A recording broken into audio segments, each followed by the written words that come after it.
আসসালামু আলাইকুম রহমতুল্লাহ। তো এটা একটা কিচেন, এটা হচ্ছে বাতের মিক্সি।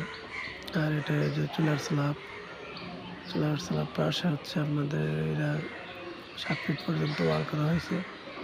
ফ্লোরে সুন্দর মানের টাইলস লাগানো হয়েছে, ক্যাবিনেট সিস্টেম হয়েছে। তারপর এইখানে একটা হাউস করা হয়েছে নিচে। এটা হচ্ছে কিচেনের সিঙ্ক। তো পাশে বারান্দা সহ অনেক সুন্দর মনোরম পরিবেশে একটা জায়গা। এই পাশে ওয়ালগুলা 10 ফিট পর্যন্ত হয়েছে।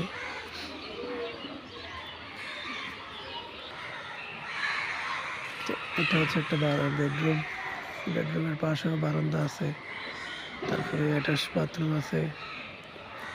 অনেক সুন্দর একটা কাজ শেষ করলাম আজকে, আলহামদুলিল্লাহ। তো যারা যারা ভিডিও দেখেন অবশ্যই লাইক করবেন, কমেন্ট করবেন, শেয়ারও করবেন। তারপর ভিডিওটা দেখে সাপোর্ট করবেন।